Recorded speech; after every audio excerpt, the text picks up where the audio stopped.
नमस्कार, जनधारणा खबरमा यहाँहरूलाई स्वागत छ। एमसीसी का उपाध्यक्ष फतिमा जेठ सुमरको टोली काठमाडौँ अवतरण गरिसकेको छ।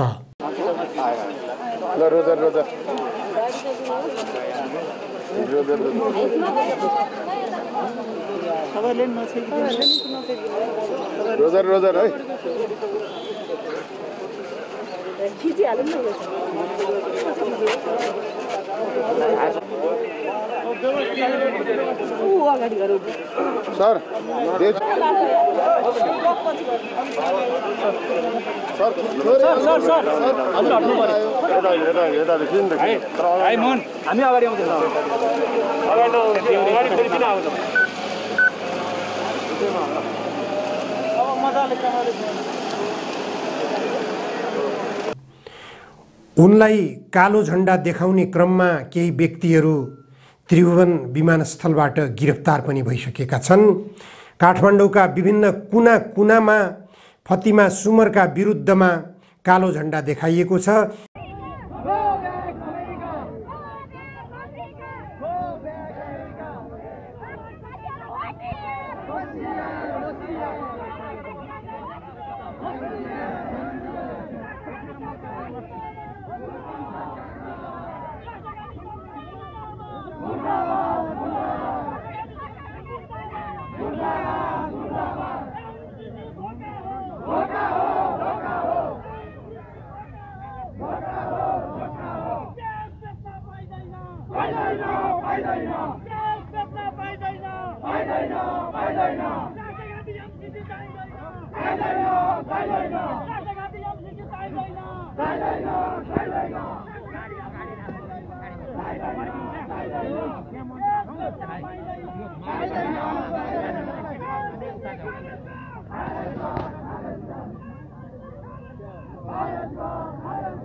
यो खास गरेर फतिमा सुमरको विरुद्धमा भन्दा पनि एमसीसी को विरुद्धमा, एमसीसी सम्झौताको विरुद्धमा, अमेरिकी हस्तक्षेपको विरुद्धमा, अमेरिकाको सैन्य रणनीतिको विरुद्धमा, अमेरिकाले नेपाललाई युद्धभूमि बनाउन गइरहेको छ त्यसको विरुद्धमा यो विरोध प्रदर्शन केन्द्रित छ भन्ने कुरा अमेरिकाले पनि बुझ्नु पर्दछ भन्ने यहाँका विरोधी राजनीतिक दलका नेताहरूले आवाज निकालिरहेका छन्। एमसीसी सम्झौता खारेज गर्नको निम्ति आन्दोलनरत सडकका दलहरू बैठक गरिरहेका छन्। नेकपा मालेका महासचिव C P Mainali, Nepal communist party क्रान्तिकारी माओवादीका नेता सीपी गजुरेल, नेपाल कम्युनिस्ट पार्टीका नेता नेत्रविक्रम चन्द विप्लव महासचिव लगायत नेपाल कम्युनिस्ट पार्टीका संयोजक ऋषि कट्टेल लगायतका नेताहरू बैठकमा जुटिरहनु भएको छ। उहाँहरूले आन्दोलनका एजेन्डाहरू तय गरिराख्नु भएको छ। एमसीसी नेपालको हितमा छैन, नेपालको अहितमा छ। यसले नेपालको राष्ट्रिय स्वाधीनतामाथि प्रश्न उठाएको छ। यसले नेपालको सार्वभौम अखण्डतामाथि, सार्वभौम सत्तामाथि प्रश्न उठाएको छ। त्यसकारण यो एमसीसी सम्झौता खारेज गरिनुपर्छ। यसलाई स्वीकार गरिनु हुँदैन, यसलाई संसदबाट पारित गरिनु हुँदैन, संसदबाट यसलाई खारेज गरिनुपर्छ भन्ने एमसीसी सम्झौता विरोधी आन्दोलनमा उत्रिएका दलका नेताहरूको आवाज रहेको छ। तर गठबन्धन दलहरूको सरकार यही एमसीसी का कारणले गर्दा विभाजित छ। नेपाली कांग्रेसका सभापति तथा अहिलेको सरकारका प्रधानमन्त्री शेरबहादुर देउवाले आफैले यो सम्झौता गरेका कारणले गर्दाखेरि यो सम्झौताको विरुद्धमा आफूलाई प्रस्तुत गर्न उहाँले नैतिकताको सवाल सम्झिरहनु भएको छ। तर उक्त सम्झौता अध्ययन नगरेर दस्तखत गरिएको रहेछ भन्ने कुरा अहिले शेरबहादुर देउवाको नेतृत्वको सरकारले अमेरिकी सरकारलाई सोधेर पठाएका प्रश्नहरू एमसीसी सम्झौतामा केन्द्रित रहेर एमसीसी सम्झौता वास्तवमा के हो, यो नेपालको संविधानभन्दा माथि छ कि छैन? यो नेपालको कानुनभन्दा माथि छ कि छैन? यसको स्वामित्व नेपालले लिन पाउने हो कि अमेरिकाले लिने हो? यी यावत प्रश्नहरू एमसीसी सम्झौता बारेमा अहिलेको शेरबहादुर देउवा नेतृत्वको सरकारले अमेरिकासँग सोधेका कारणले गर्दा एमसीसी सम्झौताप्रति यो सरकार सहमत छैन, यसमा परिमार्जन गर्न चाहन्छ, यसमा संशोधन गर्न चाहन्छ भन्ने कुरा सरकारले पनि सङ्केत गरिसकेको छ। सरकारले 10 वटा मूल प्रश्नहरू सहित 11औं प्रश्नका कदेखि थसम्म जम्मा 39 वटा प्रश्नहरू एमसीसीलाई सोधेको छ, अर्थात् अमेरिकालाई सोधेको छ। अमेरिकाले ती प्रत्येक 39 वटा प्रश्नहरूको जवाब एक एक गरी दिएको छ। तर प्रत्येक जवाफमा अमेरिकाको अडान केमा छ भनेपछि एकपटक सम्झौता भइसकेको विषयमा कुनै पनि संशोधन हुन सक्दैन। स्पष्ट अडान अमेरिकाले लिएको छ। अमेरिकाले दिएको जवाफमा उक्त अडान देखिन्छ। अमेरिकाले सम्झौताका कुनै पनि बुँदाहरूलाई संशोधन गर्न नसकिने भनेर भनिसकेपछि अब नेपाल सरकारमाथि प्रश्न खडा भएको छ। यो सम्झौतालाई अनुमोदन गर्ने कि यो सम्झौतालाई खारेज गर्ने? नेपालको सार्वभौम सम्पन्न सांसदहरूमाथि प्रश्न खडा भएको छ। तपाईहरू स्वतन्त्र विवेक प्रयोग गरेर यो एमसीसी सम्झौतालाई विदा गर्ने कि एमसीसी सम्झौतामा नेपाललाई बाँधेर राख्ने? नेपाललाई बाँधेर राख्नु भनेको नेपालको संविधान बाँधिनु हो। नेपालको संविधान बाँधिनु भनेको नेपालको सरकार बाँधिनु हो, नेपालको संसद पनि बाँधिनु हो। यदि यो एमसीसी सम्झौता संसदबाट पारित गरियो भने यो संसदले अथवा यसपछि बन्ने संसदले पनि यो सम्झौतालाई संशोधन गर्न सक्ने छैन, यो सम्झौतालाई खारेज गर्न सक्ने छैन। अमेरिकाले दिएको जवाफमा जुनसुकै कुरा लेखिएको भए तापनि एउटा महत्त्वपूर्ण कुरा लेखेको छ एमसीसी सम्झौताको जवाफमा। त्यो जवाफमा अमेरिकाले 6 नम्बरको जवाफ, प्रश्न नम्बर 6 यताबाट सरकारले सोधेको छ, सम्झौताको संसदीय अनुमोदन भएपछि सम्झौताका अंश वा क्रियान्वयन सम्झौता वा परियोजनामा हुने संशोधनलाई संसदीय अनुमोदन किन आवश्यक नपर्ने हो? सम्झौताका अन्तर्वस्तुलाई आफ्नो मनोमानीपूर्वक हेरफेर गरेर लागू गर्न, दबाव सृष्टि गर्न यस्तो प्रावधानलाई कानुनी हैसियत दिन खोजिएको हो। यसको मुख्य कारण हो भूमण्डलीय राजनीति र द्वन्द्वमा नेपालको रणनीतिक अवस्थिति र त्यसको प्रयोगको मनसाय होइन भनेर कसरी विश्वस्त हुन सकिन्छ? यसमा एमसीसी को तर्फबाट अमेरिकाले जवाब दिएको छ। एमसीसी नेपाल कम्प्याक्ट, एमसीसी र नेपाल सरकारका अन्य निकाय लगायत कानुन, न्याय तथा संसदीय मामिला मन्त्रालय सहितको बृहत छलफल पश्चात सन् 2017 को सेप्टेम्बर 74 भदौमा सम्पन्न भएको कम्प्याक्टको दफा 6.2 खले सीमित परिस्थितिहरूमा कम्प्याक्टको अनुसूचीका केही पक्षहरू आपसी सहमतिमा परिमार्जन गर्न सकिने व्यवस्था गरेको छ। जुन कुरा परियोजनाका बदलिँदा वास्तविकता तथा परिस्थिति प्रतिबिम्बित गर्न समय समयमा आवश्यक पर्न सक्छन् तथा 6.2 गले किटानीसाथ त्यस्ता कुनै परिमार्जन संशोधन होइन र तिनको संसदीय अनुमोदन आवश्यक नहुने भन्ने व्यवस्था गरेको छ। संशोधनहरू ती परिवर्तन हुन् जसले यस कम्प्याक्ट सम्झौताका मुख्य अंशमा प्रभाव पार्छन् वा रकम विनियोजन, कार्यान्वयन ढाँचा, अनुगमन वा मूल्याङ्कन ढाँचा अथवा कर मिनाका प्रावधानहरूमा हेरफेर गर्छन्। हस्ताक्षर सम्पन्न भइसकेको एमसीसी नेपाल कम्प्याक्टलाई अहिले संशोधन गर्न सकिँदैन। प्रष्ट भएन र यति भए जवाब? नेपाल सरकारलाई यो भन्दा ठाडो जवाफहरू के चाहियो?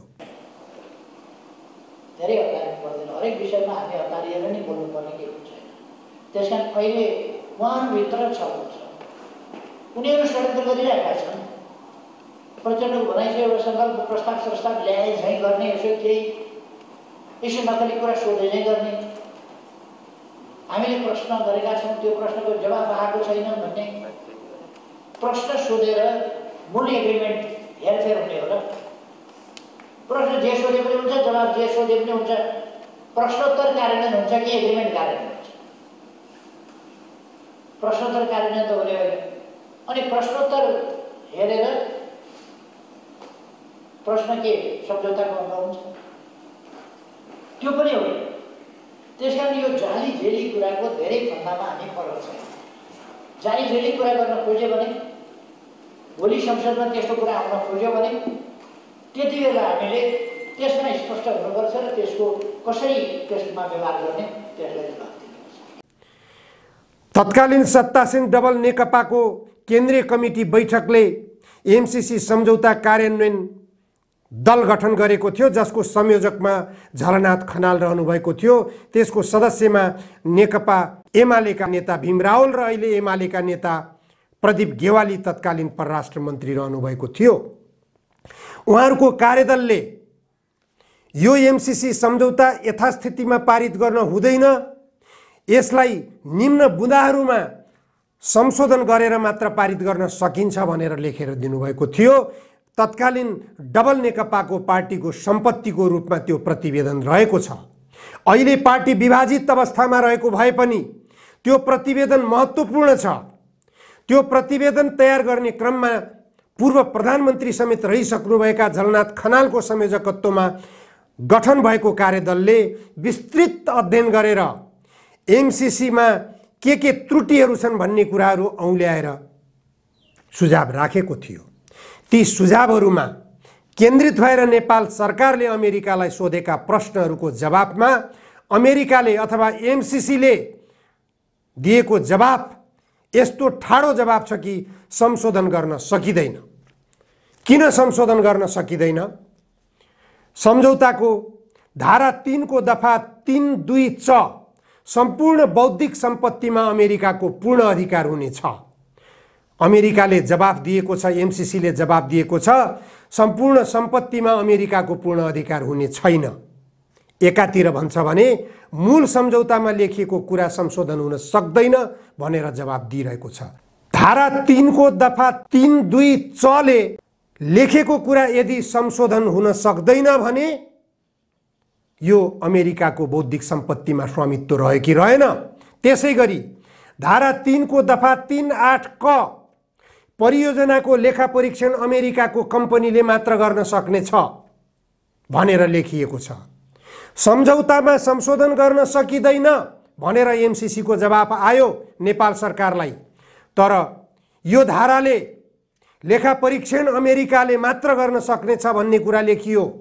यो संशोधन नहुने हो भने नेपालले कसरी लेखा परीक्षण गर्न पाउने?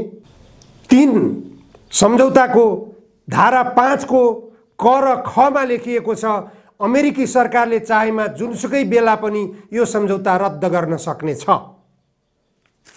यो सम्झौता नेपालले चाह्यो भने पनि रद्द गर्न सक्छ। 30 दिनको सूचना दिन सकिनेछ भनेर अहिले एमसीसीले जवाफ दिएको छ नेपाल सरकारलाई। यो सम्झौता धारा 5 मा लेखिएको सम्झौता रद्द सम्बन्धी व्यवस्था यदि संशोधन गर्न अमेरिका सहमत नहुने हो भने संशोधन गर्न सकिँदैन भनेर जवाफ दिइसकेपछि यो सम्झौता रद्द गर्ने बारेमा 30 दिनभित्र गर्न सकिन्छ भनेर अहिले जवाफ दिएर हुन्छ। धारा 7 को दफा 7 क एमसीसी सम्झौताको धारा 7 को दफा 7 क मा लेख्छ प्रस्तुत सम्झौता लागू भएपछि प्रस्तुत सम्झौतामा उल्लेखित र नेपालको राष्ट्रिय कानुन बाजिएमा प्रस्तुत सम्झौता लागू हुनेछ। एमसीसीले अहिले नेपाल सरकारलाई दिएको जवाफमा के लेख्छ? नेपालको कानुन र नेपालको संविधान नै यो एमसीसी सम्झौता भन्दा माथि रहनेछ भन्ने एमसीसी सम्झौताले बुझेको छ भनेर लेखिएको छ। तर सम्झौतामा के लेखियो? जुन सम्झौतालाई संशोधन गर्न सकिँदैन भनेर स्पष्ट रूपमा नेपाल सरकारलाई जवाफ दिएको छ। सम्झौतामा के लेखियो त भने बाजिएको खण्डमा एमसीसी सम्झौतामा उल्लेख भएका बुँदा लागू हुने छन् भनेर बोलियो। एमसीसी सम्झौताको अनुसूची 1 ग को 2 मा के भन्छ? यस परियोजनामा नेपाल सरकारले राज्यका कुनै पनि निकायलाई खटाउनु पर्दा एमसीसी को स्वीकृति लिनुपर्ने छ। यो के हो? नेपाल सरकारले चाहेको खण्डमा पनि एमसीसी को स्वीकृति लिएर मात्र कर्मचारी खटाउन पाउनुपर्ने त्यो कस्तो सार्वभौम सत्ताको अधिकार हो जुन सम्झौता संशोधन गर्न सकिँदैन भनेर अमेरिकाले जवाब पठाइसकेको छ। अनुसूची 4 को ग मा एमसीसी सम्झौताको अनुसूची 4 को ग मा के लेख्छ? नेपाल सरकारले एमसीसी लाई चित्त बुझ्ने योजना तयार पारी पठाउनु पर्ने छ र त्यस्तो योजना इन्डियाको सरकारले समर्थन गरेको हुनुपर्ने छ। यो कुनै सार्वभौम सम्पन्न राष्ट्रले प्रयोग गर्न पाउने अधिकार यस्तै हुन्छ। जुन सम्झौतामा लेखिएको यो राष्ट्रघाती प्रावधान छ। नेपालका कुनै पनि योजना परियोजनाहरू तर्जुमा गर्दाखेरि छिमेकी देश भारतको सहमति आवश्यक पर्ने भनेर यो सम्झौतामा लेखिएको छ। यो सम्झौताका कुनै पनि प्रावधानहरूलाई संशोधन गर्न सकिँदैन भनेर नेपाल सरकारले सोधिएको 6 नम्बरको जवाफमा अमेरिकी सरकारले जवाब पठाएको छ। प्रश्नको उत्तर पठाउँदाखेरि अमेरिकाले दिएको जवाफलाई सोचेर बुझेर मनन गरेर यो एमसीसी सम्झौता राष्ट्रघाती छ भन्ने निष्कर्षमा पुग्नुस्। सांसदहरूलाई व्हिप जारी नगर्नुस्। सांसदहरूलाई अन्तर्मनको अधिकार प्रयोग गर्न दिनुस्। सांसदहरू नेपालको राष्ट्रिय स्वाधीनताप्रति संवेदनशील छन्। सांसदहरूलाई नेपाली जनताले सार्वभौम सम्पन्न नेपाली जनताले निर्वाचित गरेर पठाएका हुन्। नेपाली जनताको सार्वभौम अधिकारको प्रयोग गर्ने अधिकार पाएका नेपालका सांसदहरूले पार्टीको व्हिपमा बाँधिएर अमेरिकाको एमसीसी सम्झौतासँग बिकिसकेका डलरमा बिकेका र विदेशी बैंकमा डलर थुपारेर यहाँ शासन गर्न खोजेका नेताहरूको दबावमा व्हिप जारी गरेर उनीहरूलाई त्यस व्हिपमा बाँधिनबाट उन्मुक्त राखिनुपर्छ। दलहरूको व्हिप लागू नगरेर सांसदहरूलाई स्वविवेकको प्रयोग गर्न दिनुपर्छ। सर्वोच्च अदालतले पनि भर्खरै निर्णय गरेको छ कि जसरी शेरबहादुर देउवालाई प्रधानमन्त्रीमा मतदान गर्न नेकपा एमालेका माधव कुमार नेपालहरू स्वतन्त्र भए, त्यसै गरी नेपालले अमेरिकासँग गर्ने यो एमसीसी सम्झौता ठिक छ कि बेठिक छ भन्ने निर्णय गर्न प्रत्येक सांसदहरूले आफ्नो सार्वभौम अधिकार प्रयोग गर्नु पाउनुपर्छ। उनीहरू आफ्नो अन्तर्मनको मत राख्न उनीहरूलाई अधिकार दिनुपर्छ। संसदबाट एमसीसी सम्झौता फिर्ता गर्न सकिएन र यसलाई पारित गरियो, यसलाई लागू गरियो भने देश गृहयुद्धमा जानेछ। सांसदज्यूहरू तपाईँ गाउँमा जान सक्नुहुने छैन। तपाईको बाटो अवरोध हुनेछ। तपाईहरू जनताबाट लखेटिनु हुनेछ। यी सम्झौताका प्रावधानहरूमा अमेरिकाले संशोधन गर्दैन, संशोधन गर्न सकिँदैन भनेर जवाब दिइसकेपछि तपाईहरूले पनि यो एमसीसी सम्झौतालाई संसदबाट पारित गर्न सकिँदैन, यसलाई नेपालले ग्रहण गर्न सक्दैन। श्रीलङ्काले अस्वीकार गर्यो, बङ्गलादेशले अस्वीकार गर्यो, पाकिस्तानमा अमेरिका प्रवेश गर्नै सकेको छैन। अहिले अफगानिस्तानबाट लखेटिएको अमेरिकी सरकार नेपालमा आउन खोजेको छ। त्यसकारण यो अमेरिकाले फिर्ता लैजानुपर्छ भनेर भन्न नहिचकिचाउनुहोस्। धन्यवाद।